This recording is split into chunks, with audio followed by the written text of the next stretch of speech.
¿Qué tal, hermanos? Vamos a continuar con el estudio de la primera carta del apóstol Pedro. Vamos a hacer una oración. Señor, queremos darte gracias por tu palabra y pedimos tu ayuda para que tu Espíritu Santo nos guíe en el estudio de este capítulo 4 de la primera carta del apóstol Pedro. Que tu Espíritu hable a nuestro corazón y nos ayude a entender las enseñanzas que encontramos en este capítulo para vivir de acuerdo a tu voluntad. Lo pedimos en el nombre de nuestro Señor Jesucristo. Amén. Amén.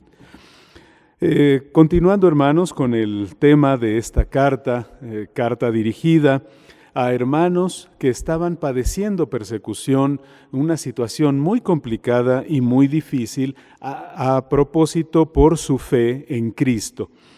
Y el capítulo 4 lo vamos a dividir en 3 secciones. La primera nos va a mostrar cómo ya no debemos de vivir como los gentiles, como los otros gentiles, aquellos que no buscan a Dios. Eso del versículo 1 al 6. La segunda sección nos va a hablar de cómo debemos ser como creyentes. Esto del versículo 7 hasta el 11. Y finalmente de los versículos 12 al 19, cómo los padecimientos que tenemos por ser cristianos es un fuego de prueba para nuestra fe. En la primera sección, hermanos, el apóstol Pedro está hablándonos y dándonos elementos en contraste con la manera de vivir que antes teníamos y que todavía tienen los otros gentiles. Dice así los versículos 1 y 2. Puesto que Cristo ha padecido por nosotros en la carne, vosotros también armaos del mismo pensamiento, pues quien ha padecido en la carne terminó con el pecado para no vivir el tiempo que resta en la carne conforme a las concupiscencias de los hombres, sino conforme a la voluntad de Dios. Claramente, hermanos, aquí está marcando un contraste entre vivir de acuerdo a las concupiscencias de los hombres, versículo 2, con vivir conforme a la voluntad de Dios. Y notemos que podemos nosotros vivir conforme a la voluntad de Dios por lo que dice el versículo 1. Es decir, porque Cristo ya ha padecido por nosotros, los creyentes, en la carne, en su cuerpo. Es decir, Él sufrió en su cuerpo el castigo que nosotros merecíamos. Entonces, Él ya lo sufrió. Entonces, nosotros, segunda parte de este versículo 1, nosotros también debemos armarnos, dice aquí, armarnos del mismo pensamiento. Esto nos habla, hermanos, de que el pensamiento cristiano, el sentir como Cristo, como dice Filipenses 2, es una arma también, es un arma en contra de las ideas, de los pensamientos, tanto del mundo como del diablo y de nuestra carne, por supuesto. Entonces, al armarnos, tener esta arma, los pensamientos de Cristo, de que ya Él padeció por nosotros en su carne, en su cuerpo, entonces es que para nosotros, dice al final del versículo 1, ya terminó con el pecado, ya terminó con el pecado. Esta expresión no significa que ya totalmente el pecado ha sido quitado, sino que aquellos que sirven a Dios fielmente en medio de este sufrimiento, tomamos otra actitud hacia el pecado, diferente a la que teníamos anteriormente. Es decir, el pecado ya no nos cautiva, ya no domina sobre nosotros. Aquí la palabra terminó con el pecado, no está sugiriendo que aquellos que han sufrido se vuelven perfectos, sin pecado, ni tampoco quiere decir que ellos nunca más volverán a pecar, pero se refiere a que ya no domina, ya nuestra actitud hacia el pecado ya no es la misma. Y menciona ahí ese contraste, ¿verdad? Versículo 2, el propósito de por qué Cristo sufrió en su cuerpo este padecimiento en nuestro lugar, en la cruz. Dice el versículo 2, el propósito, para no vivir el tiempo que resta en la carne, en este tiempo que estamos todavía vivos, ¿verdad? Ya no vivamos conforme a los deseos, concupiscencia, malos deseos que tenemos todos los hombres, sino conforme a la voluntad de Dios.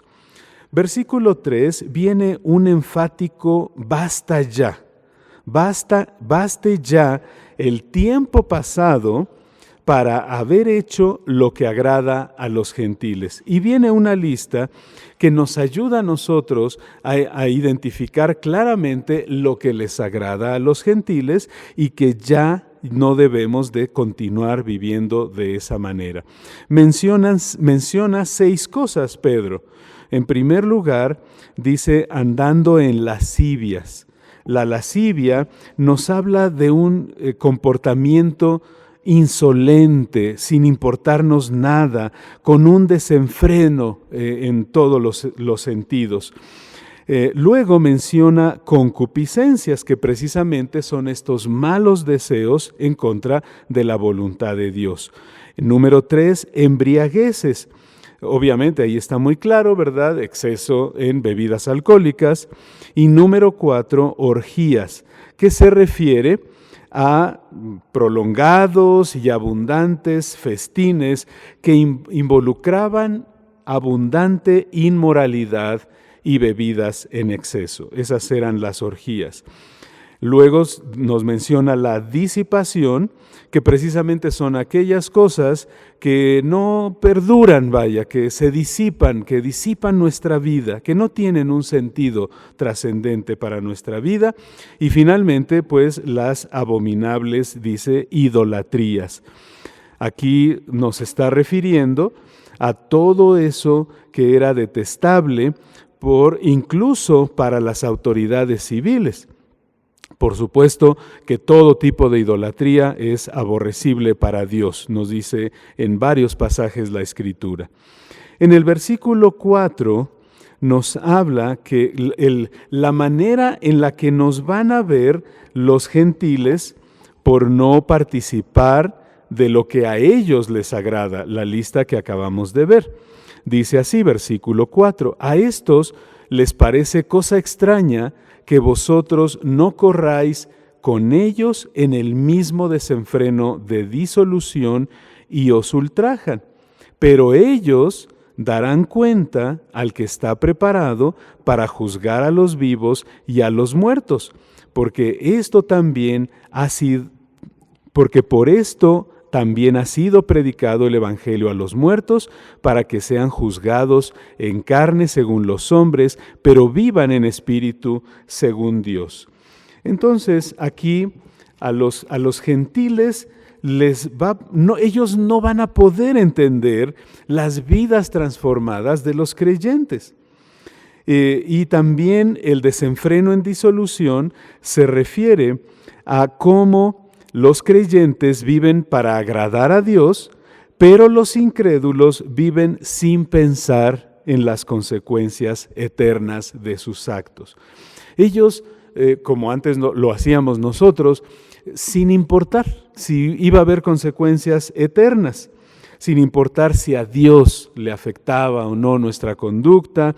En ese sentido es que hay un desenfreno en disolución, una carrera, digamos, como lo dice el versículo anterior, en esta carrera. Ellos no entienden cómo corren con ellos, cómo ya no corren con ellos en este mismo desenfreno. La razón, ¿verdad?, es ellos no, en contraste, ellos lo que van a hacer es ultrajarlos, ellos los ultrajan, dice el texto, es decir, los ridiculizan. ridiculizan a los cristianos por no participar de todo lo que le agrada a los gentiles, que ya vimos en la lista del versículo 3. Entonces, los incrédulos seguirán, pero ellos se darán cuenta de que, dice el texto, versículo 5, ellos darán cuenta al que está preparado para juzgar a los vivos y a los muertos. Entonces, aunque ellos no le den importancia a eso, va a haber un juicio, ¿verdad? Donde ellos darán cuenta. Imagínense las cuentas que darán. Va a ser larguísimo, hermanos, porque nuestros pecados han sido muchos y sobre todo cuando no éramos gentiles, pues traíamos una cuenta muy grande que por la misericordia y la gracia de Dios, Cristo nuestro Señor sufrió el castigo de nuestra cuenta y Él lo pagó todo en la cruz por su misericordia y por su gran amor. Pero los gentiles, los no creyentes, ellos tendrán que dar cuentas, dice, para juzgar, porque el que está preparado para juzgar a los vivos y a los muertos, Él les pedirá esas cuentas. Y versículo 6 nos aclara que esta es la razón por la que también ha sido predicado el Evangelio, dice aquí, a los muertos.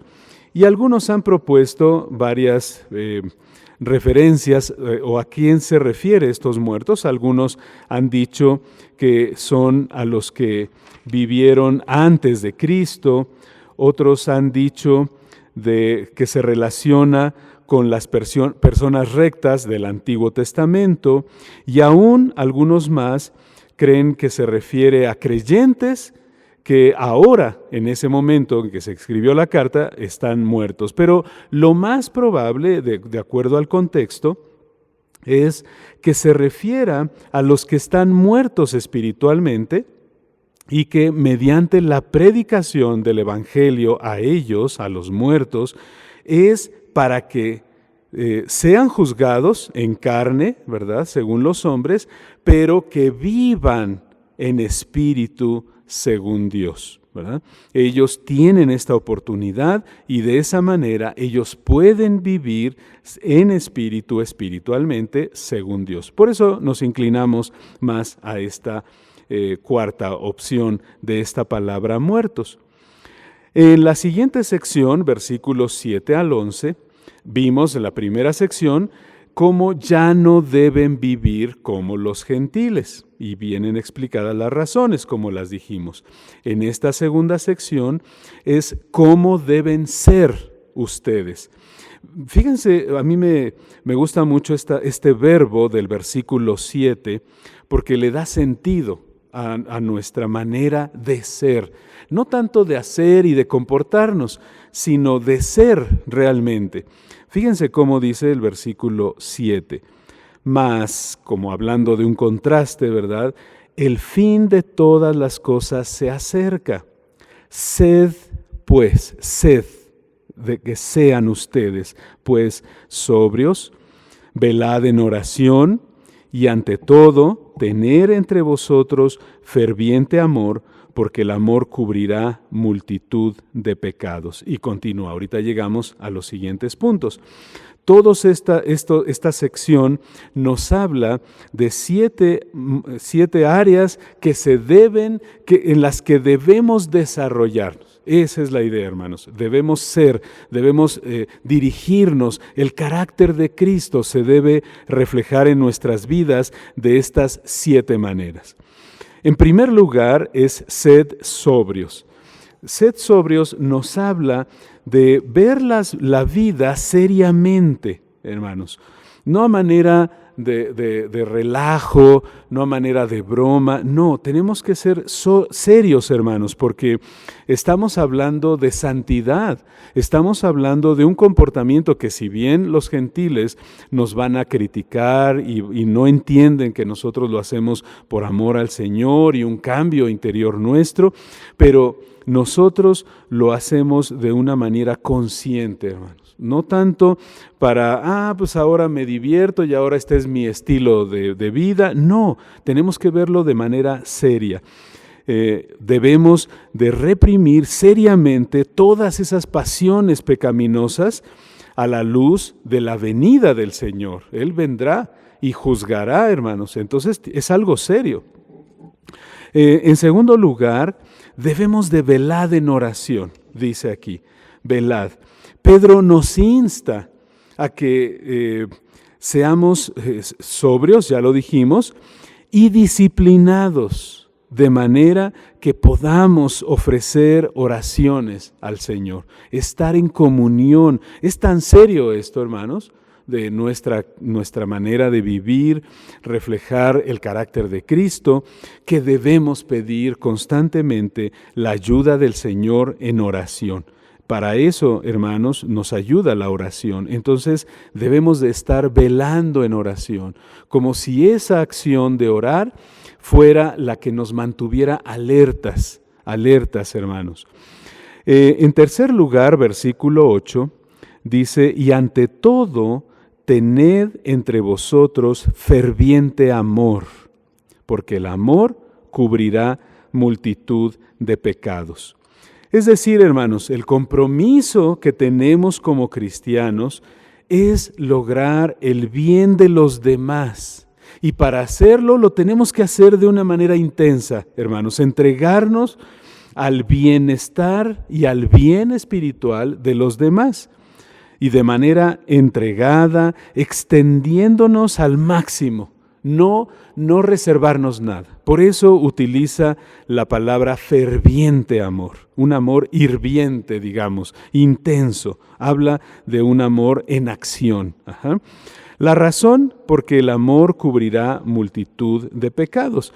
No es, hermanos, que el amor va a expiar los pecados de otro cristiano. No se refiere a eso. Está citando Proverbios 10:12 y nos recuerda más bien que el amor no fomenta los pecados. A eso se refiere, hermanos. Es cuando estamos amando, ¿verdad? En acción, ¿verdad? El amor de Dios en acción hacia los demás, buscando el bien de los demás. Eso hace que no se fomenten los pecados. Nos frena a nosotros principalmente, hermanos, para pecar. Cuando nosotros tenemos un rechazo por algún hermano, por alguna persona aún, si nosotros respondemos en amor, como lo hizo nuestro Señor Jesús, entonces de esa manera se elimina ese pecado, digamos, ya no hay cabida en nosotros para odiar, para vengarnos, para injuriar, sino que ahí se elimina, se borra, digamos, por eso habla de cubrir multitud de pecados.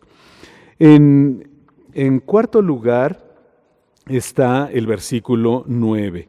Recuerden, estamos viendo cómo debemos ser, qué actitud, cómo desde el interior de nosotros deben de brotar estas acciones que estamos viendo en esta sección, versículos 7 al 11.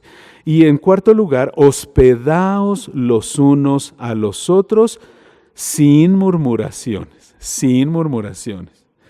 Aquí, hermanos, tal vez necesitemos aclarar, ¿verdad?, que el hospedarse en el contexto de la carta, en ese tiempo, la hospitalidad usualmente significaba darle alojamiento, darle comida a los viajeros por 2 o 3 días sin esperar ningún pago en retribución.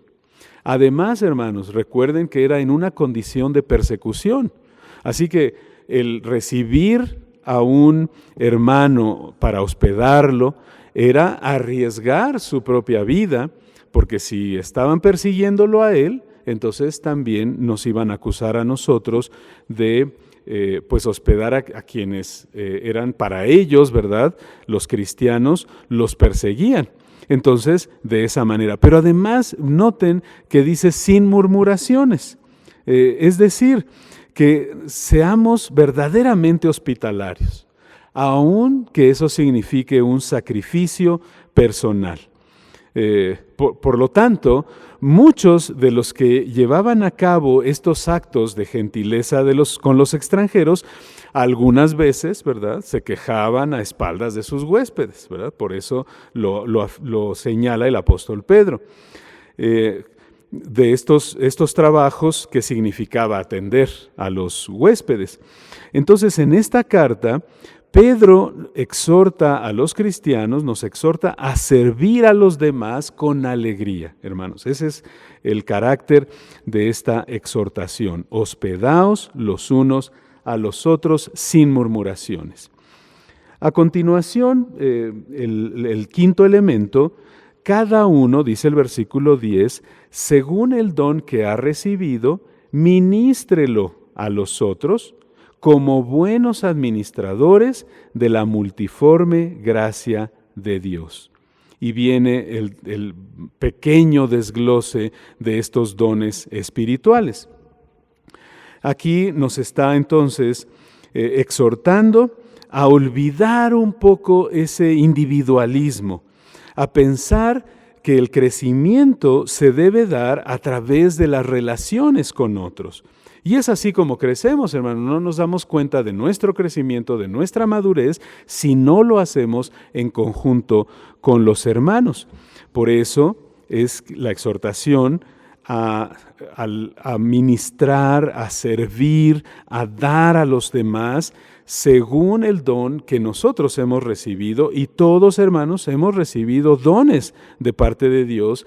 El de servicio es uno de los dones que todos hemos recibido. Debemos de servirnos y lo debemos hacer como buenos administradores.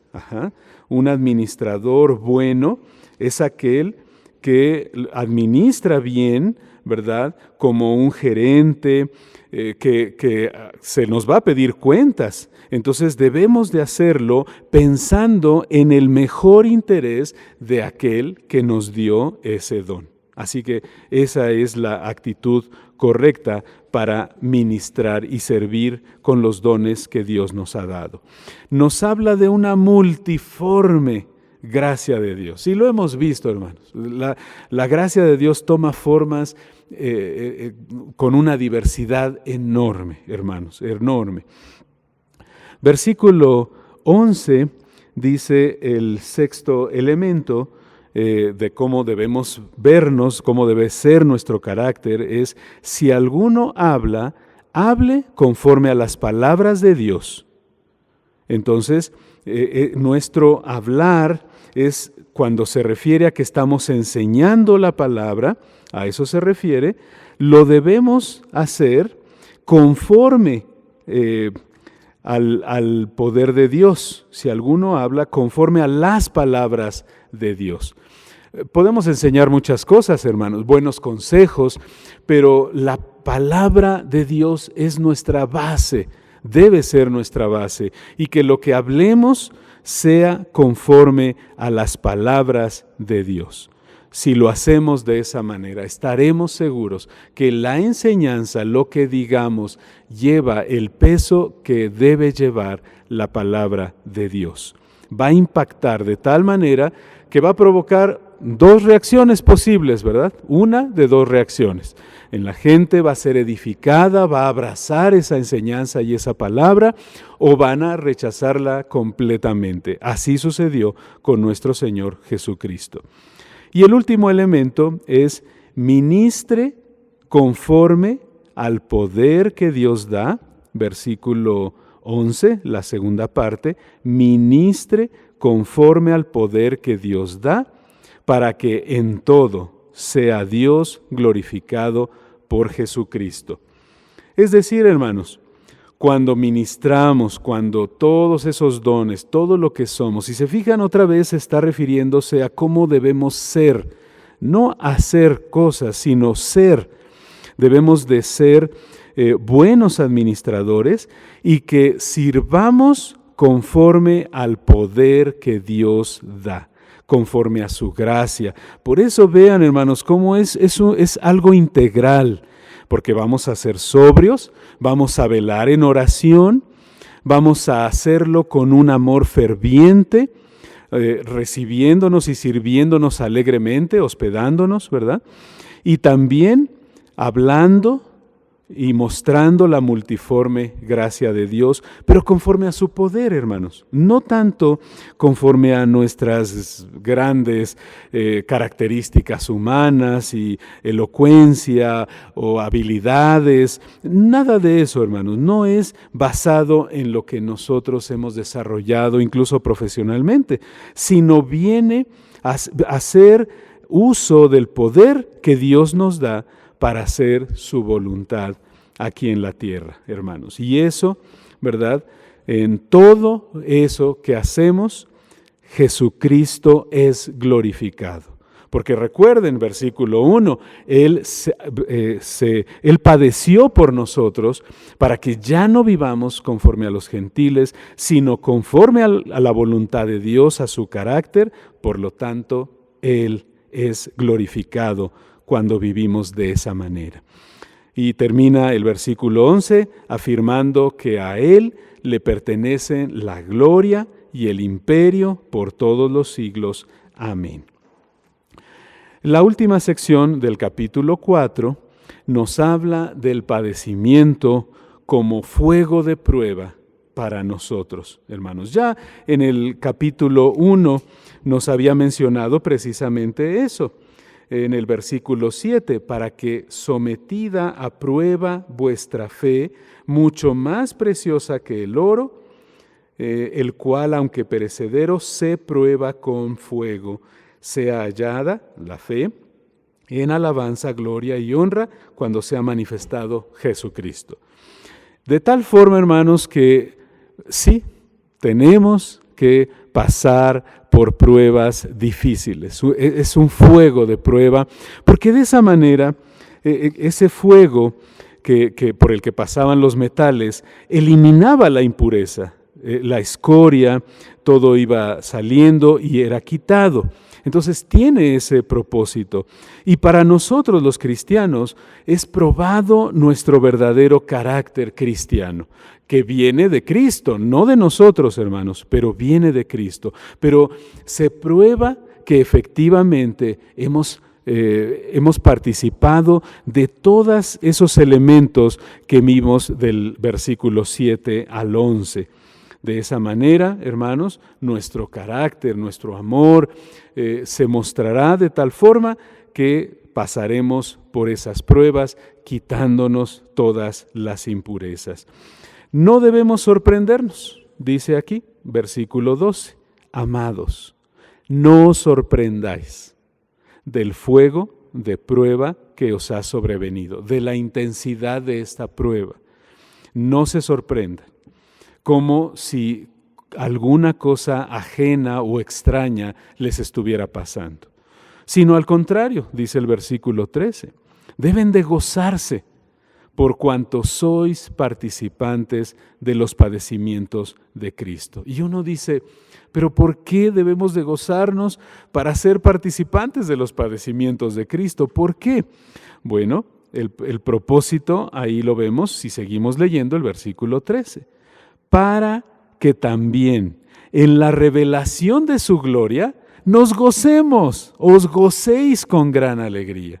Vendrá gran alegría, hermanos, vendrá y nos gozaremos con esa gran alegría, pero solamente porque hemos padecido en alguna medida, hermanos. Los hermanos a los que les escribe Pedro, para ellos era un fuego de prueba, era tremenda esta prueba, persecución y muerte inclusive, martirio. Pero ellos recibirían en la revelación de la gloria de Cristo gran alegría. Así que, ¿verdad? Versículo 14 sigue desarrollando el tema del padecimiento. Así que, si sois vituperados, si se burlan de ustedes, ¿verdad? Por el nombre de Cristo, recuerden que el nombre de Cristo, a los que seguían a Cristo les llamaban cristianos de manera de burla, de mofa, ¿verdad? Entonces, si a ustedes se están burlando por el nombre de Cristo, en realidad ustedes sois bienaventurados. ¿Por qué? ¿Por qué bienaventurados? Porque el glorioso Espíritu de Dios reposa sobre vosotros. Y eso hace, ¿verdad? Si el Espíritu de Dios reposa, permanece, está ahí sobre nosotros, entonces el carácter de Cristo se mostrará en nuestras vidas y se burlarán de nosotros, ¿verdad? Se burlarán aquellos que no participan del Espíritu de Dios. Se burlarán, pero nosotros sabemos que nos manifestaremos también en la revelación de su gloria y nos gozaremos con gran alegría. Y aclara el apóstol Pedro, dice, continuando con el versículo 14, ciertamente de parte de ellos Él es blasfemado, Cristo es blasfemado, pero por vosotros es glorificado, por vosotros es glorificado. Por supuesto no por los gentiles, pero por toda la creación, y aún ellos lo van a hacer, se doblará toda rodilla, aún ellos reconocerán que Cristo es el Señor. Pero mientras tanto, es blasfemado de parte de ellos, pero por nosotros glorificado. Así que cada vez que se burlan de nosotros, que nos persiguen, que nos critican, y aún en lugares donde son agresiones para los cristianos y cárcel y muerte en algunos lugares, aún así, hermanos, Cristo es glorificado. Versículo 15, como conclusión a esta sección. Así que ninguno de vosotros padezca como homicida o ladrón o malhechor o por entrometerse en lo ajeno. Es decir, no es que el sufrimiento en sí, ¿verdad?, tiene alguna virtud. No es eso, hermanos. No estamos hablando de eso, sino el hecho de que ese padecimiento, ese sufrimiento sea por causa del nombre del Señor o por ser cristianos. No por otra cosa, ¿verdad? No por violar la ley, ¿verdad? General, no se refiere a eso, sino, dice el versículo 16, pero si alguno padece como cristiano, no se avergüence, sino glorifique a Dios por ello. Ya hemos visto varias razones de por qué debemos glorificar a Dios cuando padecemos como cristianos. Porque dice el versículo 17, es tiempo de que el juicio comience por la casa de Dios. Aquí juicio, hermanos, no se refiere a la condenación, no se refiere a eso. En las Escrituras, juicio no siempre implica condenación, sino se refiere regularmente en relación con los cristianos a la evaluación de las obras de un cristiano para los efectos de recompensa. Primera a los Corintios, capítulo 3, 10 al 15. Para eso, para esa evaluación y darle a cada uno lo que Dios quiere darle como recompensa según lo haya hecho en carne, ¿verdad? En este cuerpo. Entonces, hermanos, así podemos ver que va a haber un juicio, comienza por la casa de Dios, una evaluación de las obras de los creyentes, y si primero dice, comienza por nosotros, ¿cuál será el fin de aquellos que no obedecen al Evangelio de Dios? Esto es para que nos imaginemos, hermanos, si aún nosotros vamos a pasar por una evaluación, un escrutinio de nuestras obras, imagínense aquellas personas que no obedecen, dice aquí, al Evangelio de Dios. Por cierto, hermanos, ¿notaron que el Evangelio de Dios es para obedecerse? Es un mandato de creer en Cristo y de arrepentirse de los pecados. Y si no, es una desobediencia. No es tanto una invitación, sino es un mandamiento, porque aquí dice, a los que no obedecen el Evangelio de Dios, entonces imagínense el fin que tendrán. Y viene una cita aquí, ¿verdad? Una cita bíblica, una cita del Antiguo Testamento, que nos dice, si el justo con dificultad se salva, en donde aparecerá el impío y el pecador, ¿verdad? Ahí está hablándonos precisamente del Proverbios 11:31, ¿verdad? Proverbios 11:31, aclarando que por eso, aunque padezcamos como cristianos, ¿verdad? Ellos, los no cristianos, tienen que temer el juicio de Dios. Termina esta sección con una conclusión, versículo 19. De modo que los que padecen según la voluntad de Dios encomienden sus almas al fiel Creador y hagan el bien. Los cristianos tienen que encomendar su propia vida a Dios, especialmente en medio del sufrimiento, siempre reconociendo que Él es el fiel Creador y que está en control de todas las cosas. Y Dios nunca nos da más de lo que podamos soportar. Él siempre tiene un buen propósito para todo lo que nos sucede a sus hijos. Es voluntad de Dios, ¿verdad?, que algunos de nosotros o todos padezcamos de alguna manera. Dice aquí, según la voluntad de Dios. Los padecimientos y los sufrimientos de los hijos de Dios están dentro del marco de la voluntad de Dios. Por eso es que debemos de encomendarnos, de descansar, de saber que estamos en buenas manos de nuestro fiel Creador, ¿verdad? Y continuando haciendo el bien. De esta manera, hermanos, hemos completado el estudio de Primera de Pedro, capítulo 4. La siguiente parte la estudiaremos en otro domingo, ¿verdad? El capítulo 5 nos queda. Como resumen, hermanos, entonces vimos que ya no debemos de vivir como los otros gentiles. Vienen algunos elementos que deben verse en nosotros porque somos ahora, ¿verdad? Ya Cristo está en nosotros y ya no obedecemos al pecado. Entonces, ¿cómo debemos vernos? ¿Cómo debemos ser? Y finalmente, como el sufrimiento para el creyente, el padecimiento es un fuego de prueba para eliminar toda la escoria del pecado. Vamos a orar, hermanos. Señor, gracias por tu palabra, gracias porque nos ha enseñado cómo debemos vivir y cómo no debemos vivir. Y también cómo soportar, de acuerdo a tu voluntad, Señor, los padecimientos, sobre todo cuando va de por medio nuestra identidad con nuestro Señor Jesucristo.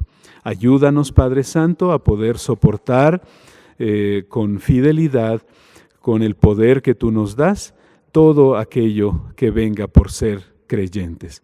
Gracias, Señor, por tu palabra. Recibe nuestra alabanza y nuestra adoración. En el nombre de Cristo Jesús, nuestro Señor. Amén. Dios les bendiga, hermanos.